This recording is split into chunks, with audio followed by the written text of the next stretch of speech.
Royal Bengal tiger জীবিত মানুষ খায় না।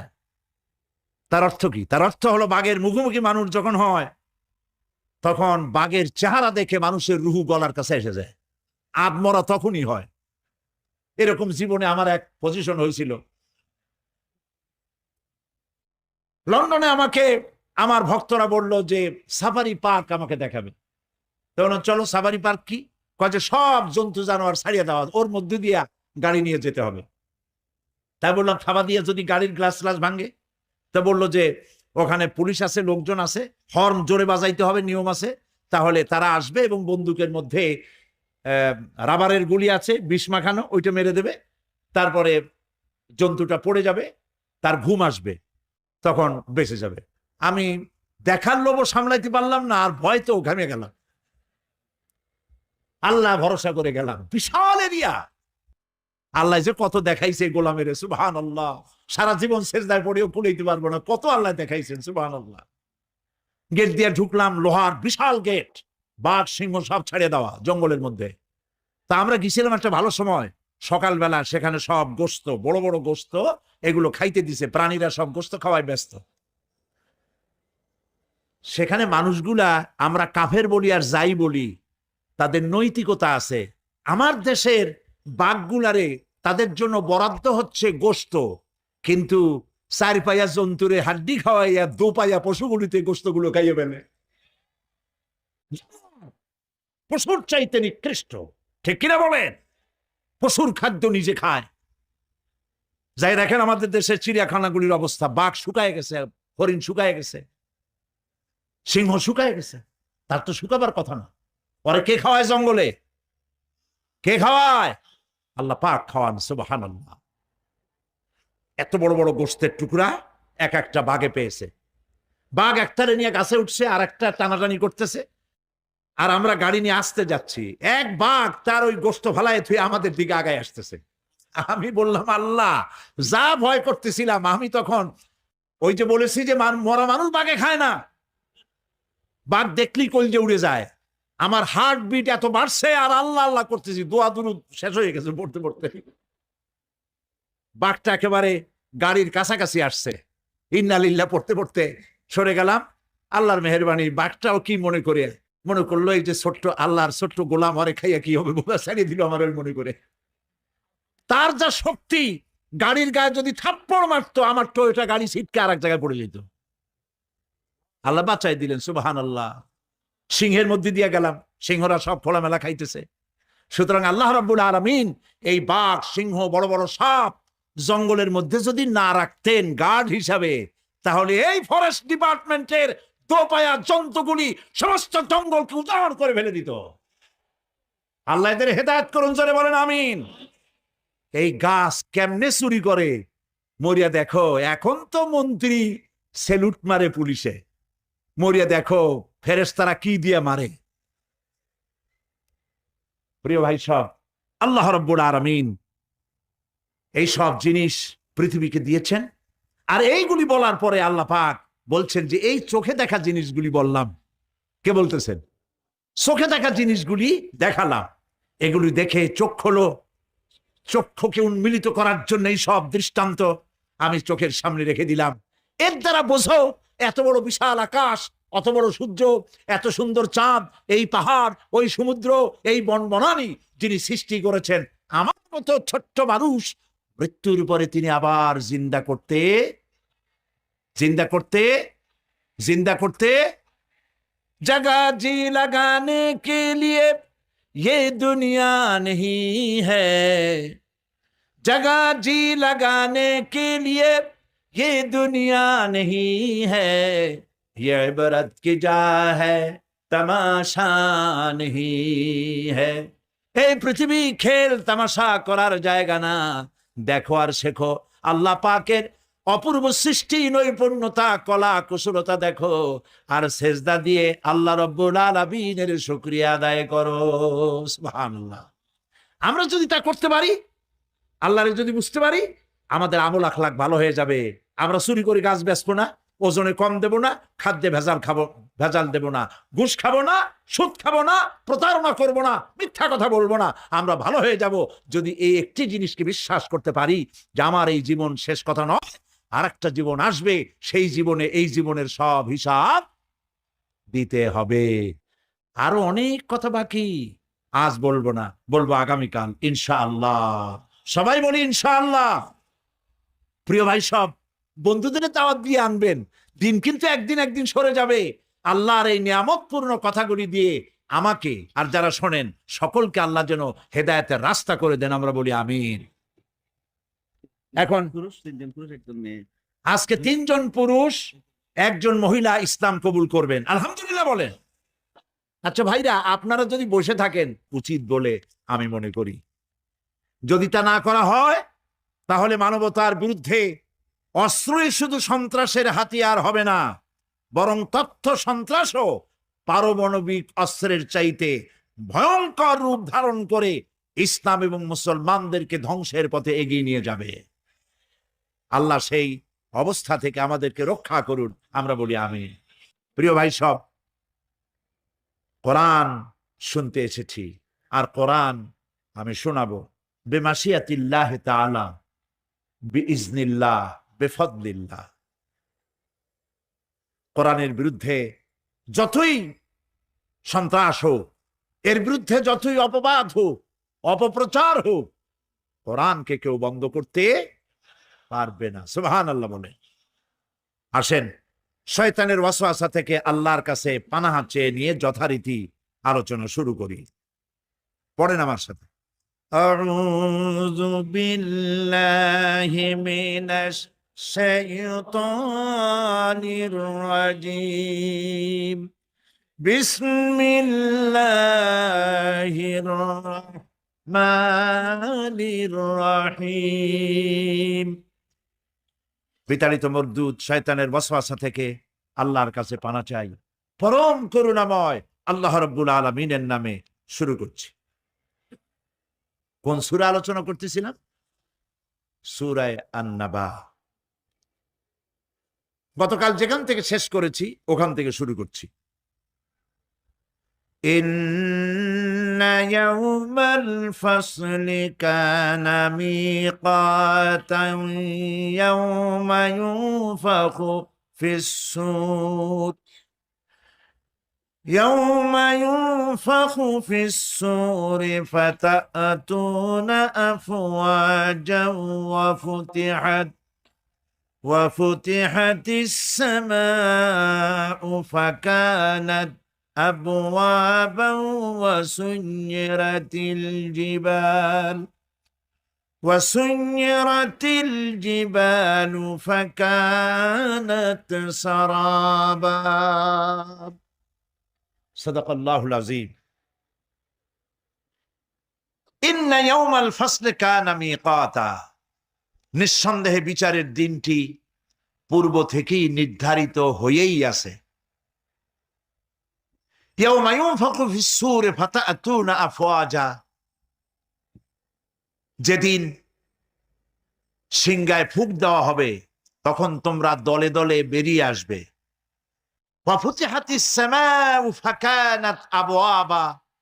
আর আকাশ সমূহ খুলে দেওয়া হবে, তখন তা শুধু দরজা আর দরজা হয়ে যাবে।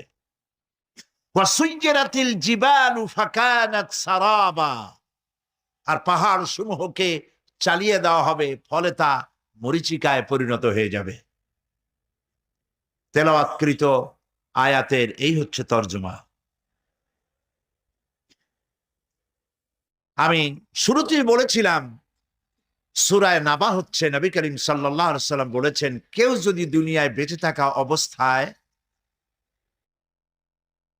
পরকালীন দৃশ্য চোখে দেখতে চায় সেজন্য সূরা আন-নাবা, সূরা আল-মুরসালাত, সূরা আন-নাজিআত, সূরা আল-ইনফিতার, সূরা আত-তাকবীর, এই সূরাগুলি যেন পড়ে, তাহলে কিয়ামতের দৃশ্য নিজ চোখে অবলোকন করতে পারবে। সুবহানাল্লাহ বলেন।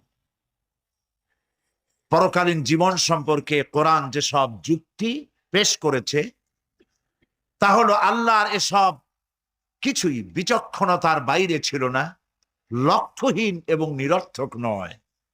আল্লাহ পাক বলছেন, আফাহাসিবতুম আন্নামা খালাকনাকুম আবাসা ওয়া আন্নাকুম ইলাইনা লা তুরজাউন। তোমরা কি ভেবেছো যে তোমাদেরকে সৃষ্টি করা হয়েছে খামোখা? আর তোমার আসার পরে ওনাদেরকে কর্মযজ্ঞের মধ্যে পড়তে হয়, সমস্ত সংসারের দায়িত্ব ওনাদের মাথায় তুলে নিতে হয়। তারপরে যখন সন্তান আসে, সমস্ত ভালোবাসা সন্তানের দিকে ডাইভার্ট হতে থাকে। নিজের জন্য খাওয়ার সময় থাকে না, গোসলের সময় থাকে না, স্বামীর খেদমত করতে চাই, পাশাপাশি সন্তানকে মানুষ করতে চাই, সুস্থ করতে চাই। সেই মায়েরা বসে আছে আমার হাতের ডান দিকে। আমরা অনেক সময় ভুলে যাই ওনাদেরকে রেসপেক্ট করার কথা। আমরা পুরুষরা সকালবেলা বের হয়ে যাই যার যার ব্যবসা বাণিজ্যে, যার যার কৃষি কাজে, যার যার চাকুরি জীবনে। আমরা ঘুণাক্ষরেও চিন্তা করি না আমার সন্তান যে স্কুলে যাবে তার কাপড়টা ঠিক মতো ধোয়া আছে কিনা, আমার সন্তান যে স্কুলে যাবে তার স্যান্ডেল জুতা রেডি আছে কিনা, আমার সন্তান স্কুলে যাওয়ার পরে যে টিফিন খাবে সেই টিফিনটা তাকে রেডি করে দিতে হবে। সন্তান আসার পরে স্কুল থেকে গোসল করে যে ভাত খাবে সেই ভাত তরকারি আমাকে রান্না করতে হবে। এই কাজগুলি সব করে ওনারা। স্বামী আসার পরে স্বামীকে বাইরে থেকে কত কিছু তার মাথার মধ্যে থাকে। আসার পরে স্ত্রীরা আমাদের এলাকায় কি করে, তার হাতে গামছা তুলে দেয়, গোসলের পানি দেয়, তাকে ঠান্ডা করে, তারপরে তাকে খাবার দেয়, আস্তে ধীরে সংসারের অভাব অভিযোগের কথা বলে। ওনারা অত্যন্ত ধৈর্যশীল। ওনাদের কারণে আজকে আপনাদের সোনার সংসার হয়, ওনাদের কারণে আজকে আপনার সন্তান মানুষের মতো মানুষ হয়। কিন্তু আমরা অনেক সময় এই মাদেরকে অবহেলা করি, ওনাদেরকে ইগনোর করি। আমরা সন্তানরা বড় হয়ে আমরা উকি দিয়ে মায়ের ঘরে দেখি না যে মা জননী খেয়েছে কিনা, একবার জিজ্ঞেস করি না।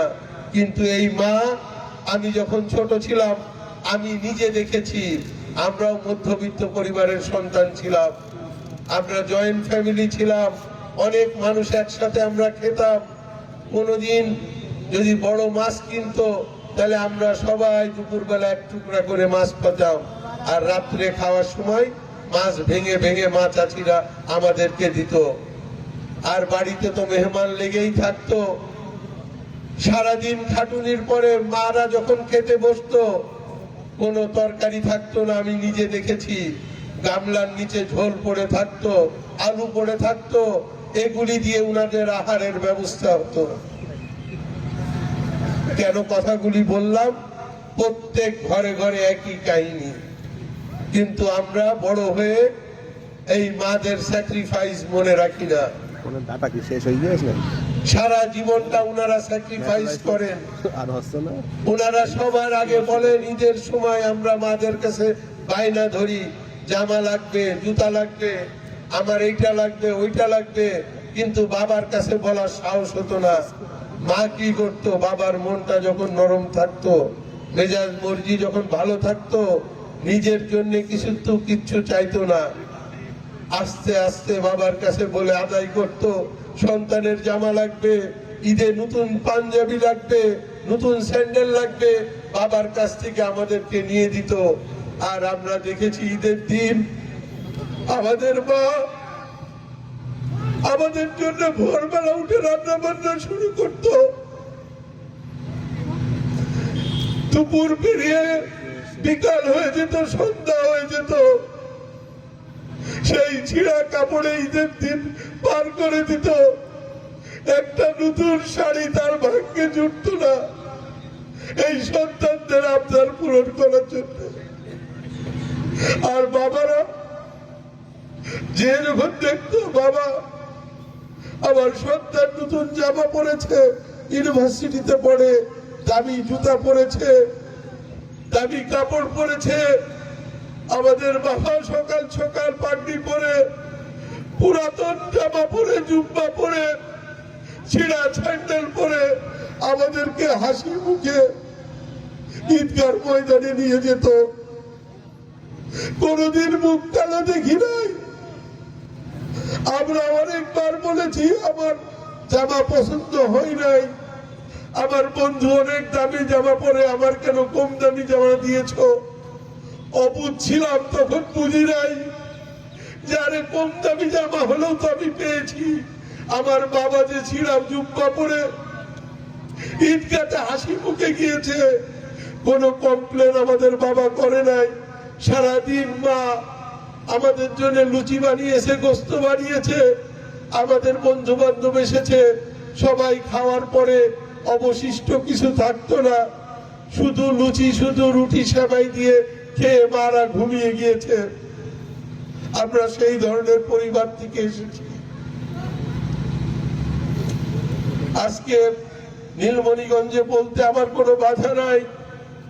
এই নীলমণিগঞ্জের মানুষের কাছে আমরা অনেক ঋণী। আমার ছোট ভাই যে আরিফুজ্জামান সিঙ্গাপুরে থাকে, স্যার এখানে আছে, ও এই নীলমণিগঞ্জ স্কুল থেকে ম্যাট্রিক পাস করেছে। ওনাদের কাছে পড়াশোনা করে সে ম্যাট্রিক পাস করে রাজশাহী ইউনিভার্সিটিতে গিয়েছে, তারপরে এখন সিঙ্গাপুরে থাকে। এই মমিনপুরবাসীর কাছে আমরা ঋণী। আপনাদের অনেক কথা বলেছেন আপনারা। এখানে আমি দেখেছি মমিনপুরে আমাদের খলিল ভাই, আমাদের অত্যন্ত শ্রদ্ধেয় বড় ভাই, উনি রেমিটেন্স যোদ্ধার কথা বলেছে। আমরা বিদেশি মানুষ, কাজ করতে পছন্দ করি। কে স্বীকৃতি দিল না দিল এটা নিয়ে আমরা চিন্তা করি না। আমি 15 বছর ধরে এই খুলনা এবং রাজশাহী বিভাগের টপ রেমিটার, 15 বছর। আমি কোনোদিন সিআইপির জন্য অ্যাপ্লিকেশন করি নাই, কারণ সিআইপি হতে গেলে এই দেশে আপনারা জানেন, আপনাদের সন্তান যারা চাকরি করে পুলিশ ক্লিয়ারেন্স লাগে, আপনারা জানেন তো। থানায় যে পুলিশ ক্লিয়ারেন্স নিতে হয় যে তার পরিবার ভালো, তার বাবা ভালো, তার দাদা ভালো ছিল। তো এইবার যখন ব্যাংক থেকে আমাকে সিআইপির অ্যাপ্লিকেশন করলো, আমি তখন টের পাইলাম যখন আমাকে চুয়াডাঙ্গা থেকে কল করে বলা হলো যে আপনার খোঁজ খবর নিতে এসেছে এনএসআই থেকে, ডিজিএফআই থেকে, এসবি থেকে, আপনার নাকি সিআইপি অ্যাপ্লিকেশন করেছে। কারণ বাংলাদেশ ব্যাংকের গভর্নর গিয়েছিল সিঙ্গাপুরে, ওনার ওয়াইফ সহ। আমাকে উনি টপ রেমিটারের পুরস্কার দিয়েছিলেন এবং উনি আমাকে 3 বার রিপিট করেছিলেন, সাহেব তুমি কেন সিআইপির জন্য অ্যাপ্লিকেশন করো না? তা আমি বললাম, স্যার আমাকে সিআইপি ভিআইপি এগুলিতে আমাকে টানে না। বলে এটা কি হলো, সিআইপি তুমি অ্যাপ্লাই করো, সিআইপি পাবা। আমি বললাম, না স্যার এই সিআইপি আমার এমনি টানে না, আমি গ্রামের মানুষ, চুয়াডাঙ্গায় গেলে আমি 5 কমলাপুরে ছুটে যাই, মানুষের সাথে মিশি, কথাবার্তা বলি, চুয়াডাঙ্গায় ফিরে আসি, কাজ শেষ, সিঙ্গাপুরে চলে আসি, আমার সিআইপি ভিআইপি স্যার দরকার নাই। তখন উনি ওই ব্যাংকের ম্যানেজারকে বলে দিল, সিঙ্গাপুরের শাহেদের সই এখন করে নাও, নিয়ে ওকে সিআইপির জন্য অ্যাপ্লিকেশন করে দাও। আমি সই করে দিয়েছি, আমার কাগজপত্র ওনাদের কাছে ছিল, ওনারাই অ্যাপ্লিকেশন করেছে। খুলনা এবং রাজশাহী বিভাগের মধ্যে আমি সর্বোচ্চ রেমিটেন্স যোদ্ধা। নট অনলি খুলনা, রাজশাহী খুলনার মধ্যে বাংলাদেশে টোটাল 80 জন রেমিটেন্স যোদ্ধার এবার সিআইপি পুরস্কার দিয়েছে, তার মধ্যে আমি হলাম 9 নাম্বার। কারণ আপনারা জানেন আমাদের এলাকার লোক খুব বেশি দিন হয় নাই বিদেশে যাওয়া শুরু করেছে। বিদেশে যায় সিলেটের লোক বহু আগে থেকে, বিদেশে যায় চিটং এর লোক, নোয়াখালীর লোক, কুমিল্লার লোক বহু আগে থেকে। সবচেয়ে যে হাইয়েস্ট রেমিটেন্স পাঠিয়েছে উনার বাড়ি সিলেটে, সেকেন্ড হাইয়েস্ট উনার বাড়ি সিলেটে, তারপরে 2 জন চিটং এর, তারপরে 2 জন বোধহয় নোয়াখালীর, তারপরে আবার 2 জন সিলেট, 9 নাম্বার আমি। এই খুলনা রাজশাহী বিভাগে আর কেউ এত বড় রেমিটেন্স পাঠায়নি বাংলাদেশের জন্য। কথাগুলি কেন বললাম দেখেন, আপনারা আমার গার্জিয়ান, আপনাদের সন্তান আমি। আমাকে টরিক বলে আপনারা জানেন, আপনাদের কাছে আমার পরিচয় শুধু টরিক, কোনো ভিআইপি সিআইপি কোনো পরিচয় আমার নেই। আপনাদের কাছে আপনার ভাই, আপনার সন্তান, আমার নাম টরিক, এটাই আপনাদের পরিচয়। আজকে আপনারা যে সম্মাননা আমাকে দিয়েছেন, বিশেষ করে এতগুলি মা বোন যাদের কথা আমি বারবার উচ্চারণ করছি,